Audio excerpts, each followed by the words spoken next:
नमस्कार, मी श्रीरंग खरे. मनी टाइम मध्ये आपल्या सगळ्यांचं स्वागत. डोनाल्ड ट्रम्प यांनी भारतावर जशास तसा कर लावणार असं म्हणत 27% कर लादला. याचा भारतीय शेअर बाजारावर फारसा परिणाम होणार नाही अशी अपेक्षा होती. मात्र शुक्रवारी तसं घडलं नाही. शेअर बाजारात मोठी घसरण पाहायला मिळाली. हे असं का झालं? नव्या घसरणीला झालेली ही सुरुवात आहे का? गुंतवणूकदारांनी काय करावं या सगळ्याबद्दल आपण बोलणार आहोत. मात्र त्याआधी पाहूया आजच्या टॉप 10 बिझनेस न्यूज. ट्रम्प प्रशासनानं लावलेल्या समसमान करांचा परिणाम शुक्रवारी भारतीय बाजारातही दिसला. जवळपास 15 सत्रांनंतर निफ्टी 23,000च्या खाली बंद झाला. सेन्सेक्स 930 अंकांनी घसरला आणि 75,500च्या खाली बंद झाला.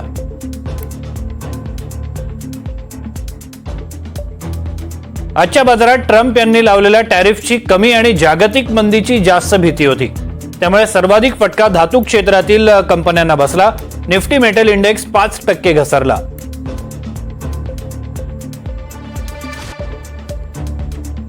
आयटी क्षेत्रातील कंपन्यांमध्ये गेल्या काही दिवसांपासून विक्रीचा जोर शुक्रवारी आणखी वाढला. निफ्टी आयटी इंडेक्स 1200 अंकांनी गडगडला. आठवड्याभरात हा इंडेक्स 9% खाली आलेला आहे. काही आयटी कंपन्यांचे शेअर त्यांच्या सर्वोच्च पातळीपासून 40% घसरले आहेत. गेल्या आर्थिक वर्षाच्या चौथ्या तिमाहीत ग्रामीण भागातील अर्थव्यवस्थेला मोठी चालना मिळाल्याचं उपलब्ध आकडेवारीतून पुढे आलेलं आहे. त्यामुळे एफएमसीजी क्षेत्रातील कंपन्यांचे तिमाही निकाल चांगले सुधारण्याची शक्यता निर्मल बंग सिक्युरिटीजनं व्यक्त केली आहे.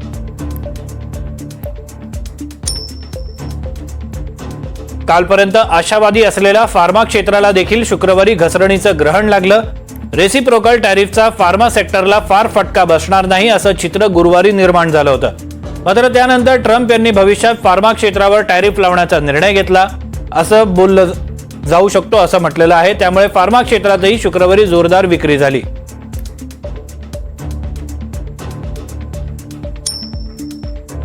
क्रूड ऑइलचे दर 6 महिन्यांच्या निचांकी पातळीवर पोहोचलेले आहेत. ट्रम्प प्रशासनानं सुरू केलेलं टॅरिफ वॉर आणि ओपेकनं तेल उत्पादन वाढवण्याचा घेतलेला निर्णय हे यामागचं प्रमुख कारण असल्याचं कळतं आहे. गुरुवारी कच्च्या तेलाचे दर 6.4% घसरले होते. हे दर आता $70च्याही खाली गेलेले आहेत.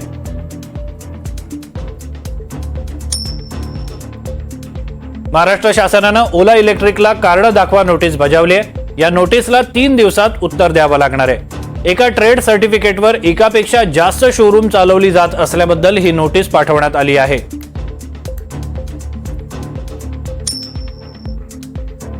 पीडब्ल्यूसी या त्रयस्थ ताळेबंद कंपनीनं इंडसइंड बँकेबद्दलचा अहवाल सादर केलाय. डेरिव्हेटिव्ह पोर्टफोलिओमध्ये आर्थिक घोटाळा झाल्याप्रकरणी या कंपनीनं चौकशी केली होती.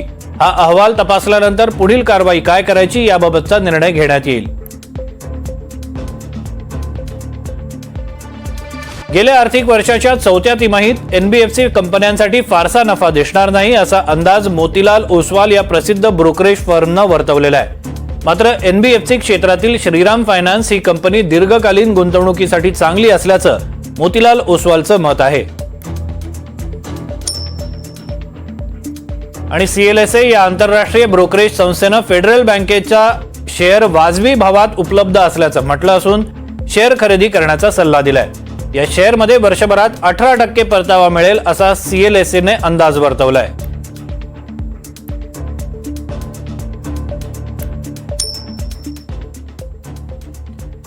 बाजाराचा आजचा मूड बघता गुंतवणूकदारांमध्ये पुन्हा एकदा घबराट पसरलेली आहे. एप्रिलच्या सुरुवातीलाच बाजारामध्ये आलेली पडझड पुन्हा एकदा संधी निर्माण करणारी आहे. आज आपल्यासोबत 2 सेबी नोंदणीकृत बाजार विश्लेषक आहेत. पहिले स्वागत करतो केदार ओक यांचं आणि दुसरं म्हणजे उदय तारदाळकर यांचं. दोघांनी बाजारातील चढ उतार आणि आंतरराष्ट्रीय घडामोडींचे बाजारावर होणारे परिणाम याचा जवळपास 3 दशकांचा दोघांचा गाढा अनुभव आहे. त्यांच्याशी बातचीत करूया. दोघांनाही एक कॉमन प्रश्न विचारतोय आणि या चर्चेची सुरुवात करतोय.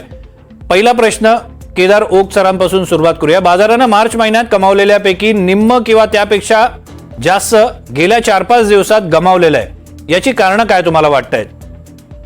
मुळात तुम्हाला सांगितल्याप्रमाणे मार्चला जे इयर एंडिंग क्लोजिंग जे होतं, long term short term capital गेनचं बुकिंग करायचा जे पार्ट होता तो आता करून लोकांचा झालेला होता. त्याच्यानंतर दुसरा पार्ट पुन्हा असा होता की जी ट्रम्पची टेरिफची मुळाची भीती होती ती कधीपासून होणार ते सगळे बघत होतो. गेले 6 महिने त्याच्यावरती आपण बरंच बाजाराला घुसवलेलं आहे. आणि शेवटी जेव्हा त्यांनी ऍक्च्युअल ऍक्शन घेतली तेव्हा त्याचा एक जो ग्लोबल इम्पॅक्ट येतो तो आता आपल्याला तात्पुरता बाजारावर आज दिसला. ही जी न्यूज होती टेरिफ वॉरची ही आपण ऑलरेडी मंगळवारच्या मार्केटला डिस्काउंट केलेली होती. माझ्या जे आम्ही डेटा बघतोय त्याप्रमाणे आजचा दिवस हा फक्त त्याला एक निमित्त होतं की जी पडझड झालेली आहे ती आता तुम्ही फार्मास्युटिकल सेक्टरमध्ये पण आम्ही काहीतरी नवीन टेरिफचं हे करू आणि पुन्हा त्याच्याबद्दलची अनसर्टनिटी क्रिएट केलेली आहे त्याचा हा एक परिपाक आहे. आणि तो जो इम्पॅक्ट आहे तो आज आपण बाजारावर बघितला. पण मला अजूनही असं वाटतं की गुंतवणूक की काय याच्याकरता घाबरायचं कारण नाही आहे की आपण आज चायनाने जशी लगेच रिॲक्शन दाखवली आहे तशी रिॲक्शन आपण आता दाखवलेली नाहीये.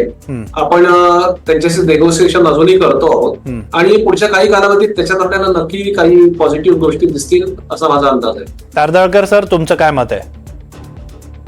ह्याच्यामध्ये 2 गोष्टी आहेत की आपल्या मार्केटला ज्याला म्हणतात की फ्रॉथ असा एक शब्द वापरला गेला मागच्या सेबीच्या चेअरमननी. कारण बरीच सूज आली होती मार्केटमध्ये.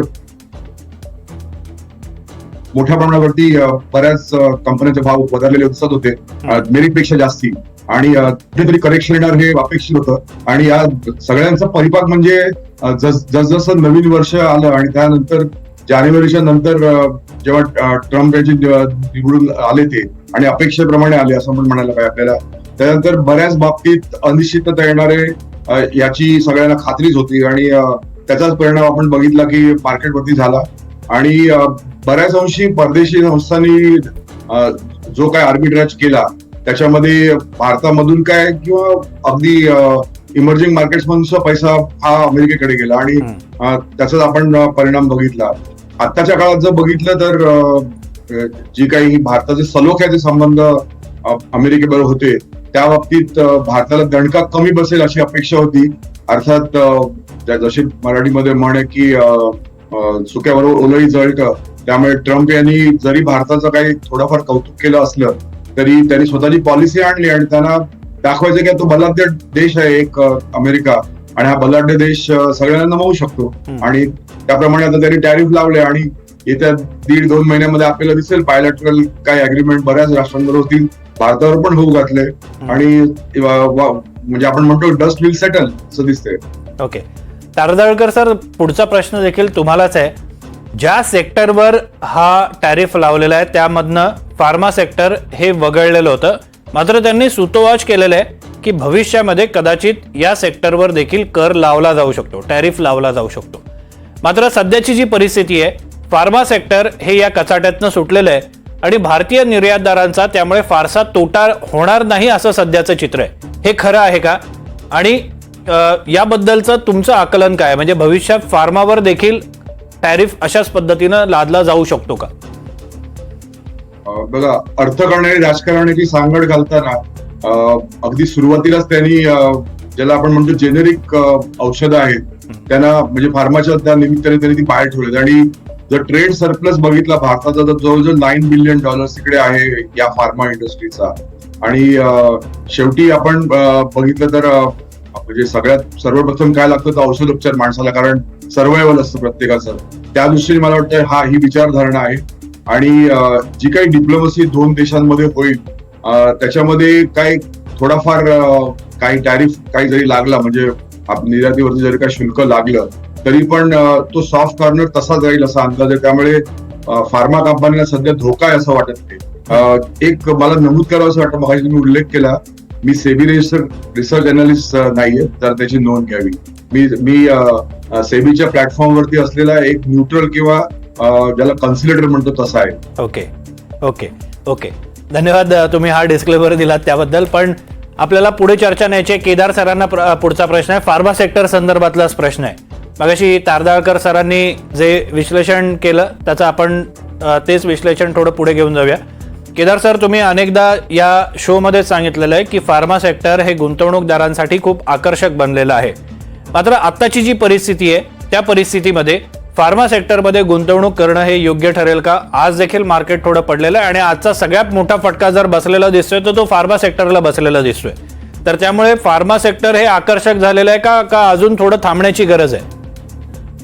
नाही, अट्रॅक्टिव्ह ते आहेच, म्हणजे याबद्दल मी अजूनही दुमत नाही.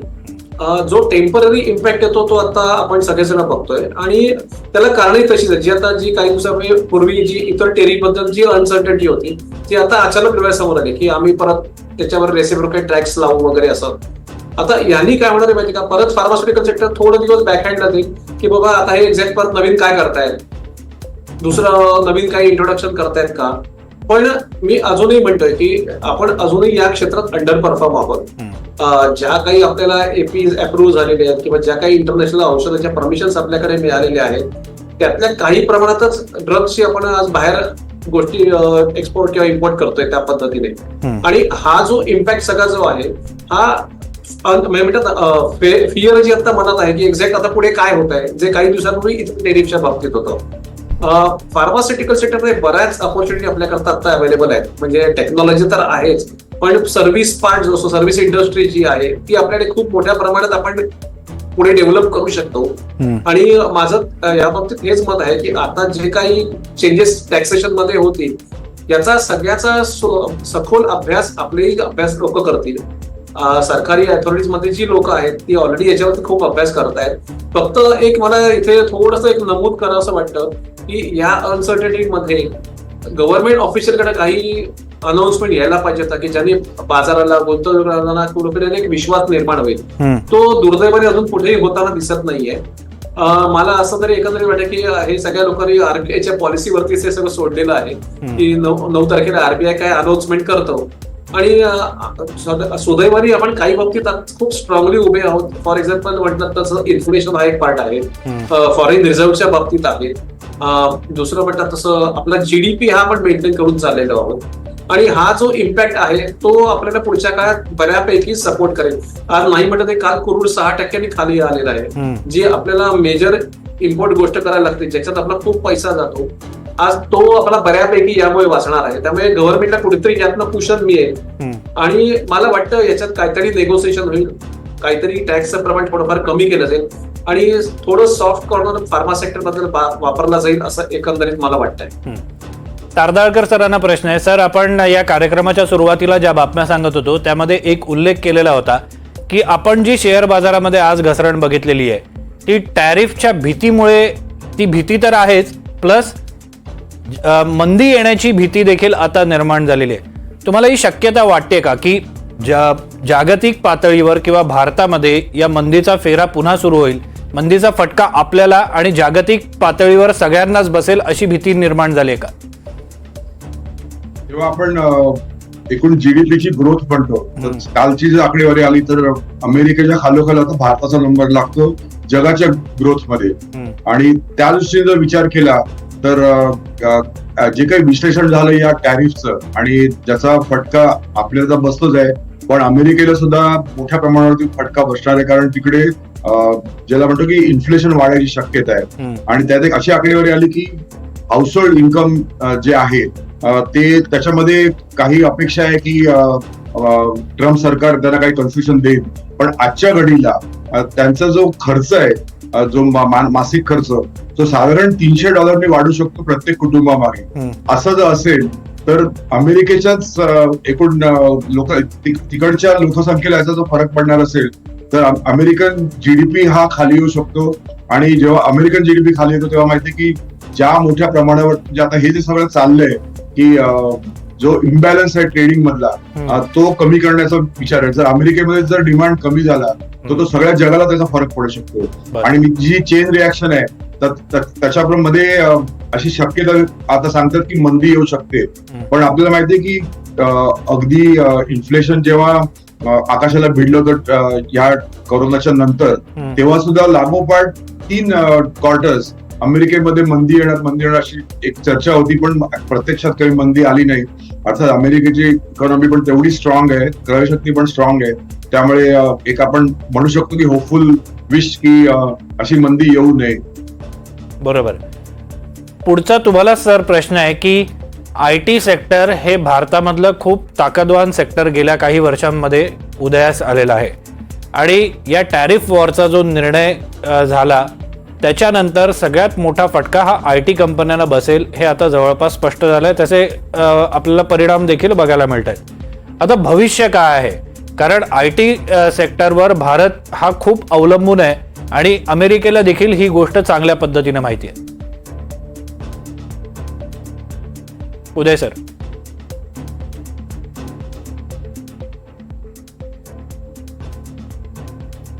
उदय सर आवाज येतोय? केदार सरांकडे जाऊया. केदार सर, जो प्रश्न मी विचारत होतो तारदाळकर सरांना, तोच प्रश्न तुम्हालाही विचारावा असा वाटतो की IT सेक्टर हे खूप महत्वाचं सेक्टर आहे भारतासाठी.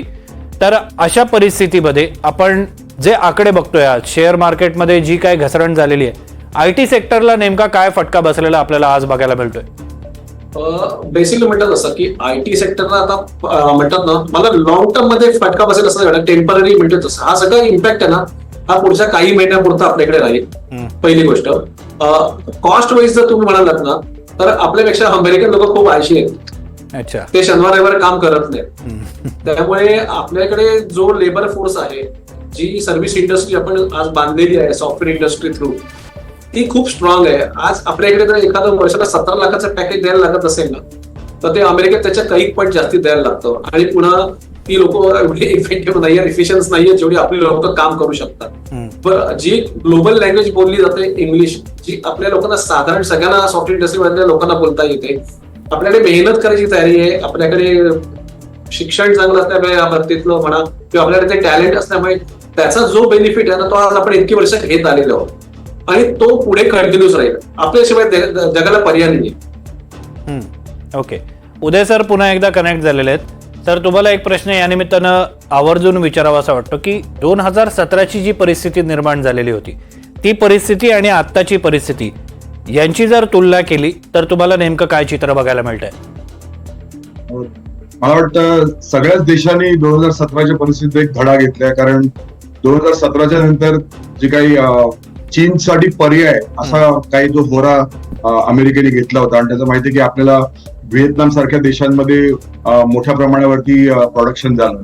पण सरतेशेवटी असं लक्षात आलं की चीन आणि व्हिएतनाम मध्ये काही विशेषचा फरक नाही. एक चीनचा धाकटा भाऊच तो आहे.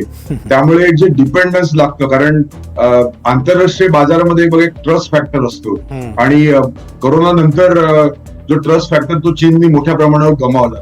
आणि त्याच दृष्टीने विचार केला तर मग अगदी IT सेक्टर असू दे, फार्मा सेक्टर असू दे, टेक्सटाईल असू दे, कुठल्याही क्षेत्रामध्ये आपण जर बघितलं तर आता चीन आणि व्हिएतनाम याच्याशिवाय काही पर्याय आता शोधायला सुरुवात होईल. आणि मला वाटतं त्या काळामध्ये जेवढा भारताला काही विशेष फायदा झाला नाही की चीनचा पर्याय म्हणून, मला वाटतं ही भारताला आता ही सुवर्ण संधी आहे. आणि त्या दृष्टीने मला वाटतं भारताच्या उद्योजकांनी तयारी केली पाहिजे आणि 2017च्या जी आपल्या हातातून जी संधी गेली त्याचा आपण फायदा करू. बरं सर, उदय सरांनाच पुढचा प्रश्न आहे. गत काळातल्या घडामोडींवर एक नजर टाकली असता येणाऱ्या काळामध्ये भारताची स्थिती तुम्हाला नेमकी कुठे दिसते? कारण एका बाजूला तज्ज्ञ म्हणतात की सध्याची जी परिस्थिती आहे ती जरी थोडीशी डाऊन असली तरी भविष्य हे भारतासाठी चांगलं आहे. म्हणजे फार लांब जायची गरज नाही, येत्या 2-3 महिन्यात ही परिस्थिती सुधारण्याची त्यांना शक्यता वाटते. तुम्हालाही असंच वाटतंय का तुमचं या विपरीत मत आहे? भारताचा विचार केला तर आपली जी मध्यम वर्ग जो आहे, एकूणच आपली इकॉनॉमी कन्झम्पशन इकॉनॉमी आहे. त्यामुळे आपल्याकडे मुळात आपला जो एक्सपोर्ट आहे तो एकूण जगाच्या अगदी नगण्य असंच म्हणायला पाहिजे, एवढा मोठा देश असला तरी सुद्धा. आणि त्या दृष्टीने आपल्याला अंतर्गत जो जी काही मागणी लागते त्या मागणीच्या दृष्टीने भारताला कुठेच काही धोका नाही. आणि कन्झम्पशन स्टोरीज भारताला म्हणतात. मग अगदी एअरबस, बोईंग पासून सगळ्या कंपन्या इकडे ठाण मांडून बसलेल्या आपण बघितल्या वर्षानुवर्ष. त्यामुळे त्या दृष्टीने विचार केला तर अर्थात जागतिक घडामोडीचा कुठल्याही देशावरती परिणाम होतो आणि तो परिणाम आपण बघतोच आहे. पण अगदीच ह्या दृष्टीने विचार केला तर कन्झम्पशन स्टोरी जेव्हा आपली इंटॅक्ट आहे आपण असं जेव्हा म्हणतो आणि ती वेगवेगळ्या क्षेत्रामध्ये आहे, आणि त्याचा एक पॉझिटिव्ह इम्पॅक्ट असा आहे की ही जी अनिश्चितता आहे, जी अपेक्षा आहे की गेल्या या 1.5 ते 2 महिन्यामध्ये ती निश्चितच दूर होईल. आणि ती अनिश्चितता दूर जेव्हा होईल तेव्हा भारतच नाही सगळ्या देशांबरोबर ती होईल. कारण आजच्या घडीला बघा एक महत्वाचा जे क्वाडचा जो एक मोठा ग्रुप आहे, जिकडे अमेरिकेसकट ऑस्ट्रेलिया आणि जपान सुद्धा आहे. आता ऑस्ट्रेलिया आणि जपानला सुद्धा नाराज करणं हे अमेरिकेला परवडणार नाहीये. हम्म. युरोपियन युनियन त्यांचे वर्षानुवर्ष त्यांचे मित्रत्वाचे संबंध आहेत. जरी अशी काही इंडिकेशन असले की नॅटो मधून बाहेर पडणार का अमेरिका, तर तसे अद्याप सध्या तरी काही इंडिकेशन दिसत नाहीये. या सगळ्या पार्श्वभूमीवरती ज्याला आपण म्हणतो की एक डिप्लोमसी परत आता पुढे येईल, कारण शेवटी बिझनेस मॅटर्स कुठल्याही गोष्टीचा विचार केला तर ह्या दोन्हीचे काहीतरी सुवर्ण मध्य निघेल आणि याच्यातून तोडगा निघेल. आणि मला वाटतं भारतीय गुंतवणूकदार जो असेल त्यांनी आता मोठ्या प्रमाणावरती आपण बघतोय की वर्षानुवर्ष गेली जवळजवळ आपण बघितलं की 6 ते 7 वर्षामध्ये मोठ्या प्रमाणावरती जो आपल्याला एक शिस्त घालून गेली SIP ची, त्या माध्यमातून भारतीय गुंतवणूक करतोय आणि त्याच दृष्टीने मला वाटतं ही गुंतवणूक चालू राहील. आणि त्यांचे जे या सगळ्या गुंतवणूकदारांचे जे ऍडवायझर्स आहेत त्यांना तसाच ऍडवाइस देतील की कुठलीही घाई करू नका, आलेल्या संधीचा फायदा घ्या. ओके, केदार सरांना प्रश्न विचारायचा आहे की एका राजकीय पक्षाचं स्लोगन होतं इलेक्शनच्या काळामध्ये की आम्ही आशावादी आहोत, प्रचंड आशावादी म्हणून. तर हा आशावाद आपल्याला शेअर बाजारामध्ये आणि भारतीय गुंतवणूकदारांमध्ये देखील अजूनही बघायला मिळतोय का या पडझडीनंतर? नाही, नक्कीच आहे. मी तुम्हाला सांगतो ना की लोकांनी घाबरतच कामा नये. आज आता उदय सर जे बोलले त्याच्याशी मी पूर्ण सहमत आहे की जी मॅन पॉवर आपल्याकडे आहे ना, जे टॅलेंट आपल्याकडे आहे ना, त्याला आपल्याला पर्याय नाहीये. आज भारतात ज्या ज्या गोष्टी अवेलेबल आहेत त्याच्याकरता सर्व्हिसवरती जगाला आपल्यावरती डिपेंड राहायला लागणार आहे. आज अमेरिकेत जर हे सगळे टेरिफरचे उद्योग केले ना तरी दुसरे एकत्र देश सगळे या बाबतीत एकत्र येतील आणि एका दुसऱ्यामध्ये तो धंदा परत डिस्ट्रीब्युट करण्याचा प्रयत्न करतील. करोना सारख्या सुद्धा कठीण काळामध्ये आपल्या देशाने ज्या पद्धतीने इकॉनॉमी मेंटेन केली, ज्या पद्धतीने आपण इन्फ्लेशन मेंटेन केलं, आज जगात ठराविक देश आहेत की या गोष्टी मेंटेन करू शकल्या आणि त्याच्यात आपण काही देशांमध्ये आपण येतो. आज फक्त इच्छा आहे की लोकांनी ती इच्छा धरून गुंतवणूक करण्याची, नवीन उद्योगधंदे आणण्याची आणि जी टेरिफवरची जी भीती आहे ना ती आता ऑटोमॅटिकली निघून जाईल. याचा तुम्हाला इम्पॅक्ट सांगतो, तुम्हाला 10 तारखेपर्यंत दिसेल फार फार तर. 10 तारखेला आरबीआय पॉलिसी नक्की याच्यात काहीतरी सोल्युशन काढेल. त्याच्यानंतर आपल्या इकडे सगळ्याचे रिझल्ट यायला सुरुवात होत आहे. रिझल्ट आल्यानंतर तुम्हाला साधारण बॅलन्स शीटचा अंदाज येईल आणि म्हणतात तसं इथून जी नवीन ट्रेंड जी सुरू होईल ना ती वेगळी असेल. त्यामुळे गुंतवणूकदारांनी अजिबात घाबरू नये. पडझडीचा काळ आहे आणि हा काळ हा नेहमी मार्केटला बॅलन्स करत असतो. आणि म्हणतात तसं उदय सर जे बोलत त्याशी अक्षरशः सहमत आहे की जी मॅन पॉवर आपल्याकडे आहे, ज्या ग्लोबल पद्धतीने आपण जगासमोर येतोय आणि हेच या सगळ्या अडचणीला उत्तर असेल. बरोबर, तुम्ही म्हणताय ते बरोबर आहे की रिझर्व्ह बँकेचा पतधोरण आढावा जाहीर होईल 9 तारखेला आणि त्याच्यामध्ये रेट कट होतील अशी शक्यता आहे. शक्यताच आहे अजून, कारण ते अजून होणं अपेक्षित आहे. पण जर नाही झालं तर त्यानंतरची काय परिस्थिती असू शकते? स्वाभाविक प्रश्न आहे, म्हणजे जो लोकांच्या मनात येतो. केदार सर, 1-2 महिने थोडी अनिश्चितता राहील जर ते तसं पतधोरण आलं तर. अर्थात त्याच्यामध्ये रिझर्व्ह बँकेचा स्टॅन्स काय हा पण बघितला जाईल. आणि मला वाटतं आत्ताच्या घडीला आपलं जीएसटी कलेक्शन जर बघितलं आपण, म्हणजे एकूणच कर संकलन चांगलं आहे. त्याचप्रमाणे ज्याला इकॉनॉमिक फॅक्टर म्हणतात की महागाई बऱ्यापैकी काबूमध्ये आहे आणि मॅन्युफॅक्चरिंग जो इंडेक्स आहे तो पण आता 59.2% आहे. म्हणजे जरी 2 महिने रिझर्व्ह बँकेने याच्यावरती, कारण आपलं द्वैमासिक धोरण असतं, तर 2 महिने सबुरी धरायला काहीच हरकत नाही. असं पण म्हणत होतो की जी अनिश्चितता आहे ती अजून 1.5-2 महिने चालेल. डिप्लोमसी तिकडे पुढे येईल आणि त्यातून काहीतरी सोल्युशन निघेल. त्यामुळे गुंतवणूकदारांनी त्यासाठी काही निराश होण्याचं कारण. Okay, Kedar sir, rate cut नाही आला ना तर फार मोठा फरक पडेल असं मला वाटत नाहीये. पण बँकांना जर बिझनेस नवीन डेव्हलप करायचा असेल आणि त्याकरता रेट कमी होणं गरजेचं आहे. कारण की आता म्हणतात असं एप्रिल पासून 12 लाखाचं इन्कम मनी फ्री होत आहे. त्यामुळे लोक नवीन नवीन गोष्टी खर्च करण्याकरता काहीतरी उद्योग किंवा नवीन शॉपिंग करायला सुरुवात करतील. आणि मी मागच्या आपल्या एका इंटरव्ह्यू मध्ये बोललो तसं की हे खर्च करावेत लोकांनी, इच्छांना मुरड घालू नये. पण त्याबरोबर आपली गुंतवणुकी चांगली बांधावी की जेणेकरून त्यांना त्याच्या पुढच्या काळासाठी सगळ्या गुंतवणुकीचा फायदा होईल. की त्यांच्याकरता संधी, जे एसआयपी करतात त्यांनी एसआयपी चालू ठेवावी, जे म्युच्युअल फंड इन्व्हेस्टमेंट करतात त्यांनी म्युच्युअल फंड इन्व्हेस्टमेंट चालू ठेवावी, जे शेअर्स मध्ये गुंतवणूक करतात त्यांनी या संधीचा नक्की फायदा घ्यावा. जर जुने कुठले चांगले शेअर्स चांगल्या किमतीत जर आता अवेलेबल असतील तर ते अक्युमुलेट करायला काही हरकत नाहीये. कारण की एक बघा, तुम्ही इन्व्हेस्टर आहात, तुम्ही ट्रेडर नाही आहात. तेव्हा गुंतवणूक केली असेल तर गुंतवणूक अँगलनीच त्याच्याकडे बघा. आणि जर तुम्ही हे 1 वर्षाचं धरू शकलात सगळ्या गुंतवणूक, त्याचे चांगले परिणाम तुम्हाला तुमच्या गुंतवणुकीवर पुढच्या काळात दिसून येतील. ओके, केदार सरांना शेवटचा प्रश्न की मगाची डोमेस्टिक कन्झम्पशन इकॉनॉमीचा उल्लेख झालेला होता. भारत हा चीन किंवा व्हिएतनाम सारखा नाही आहे, त्यामुळे आपली परिस्थिती वेगळी आहे.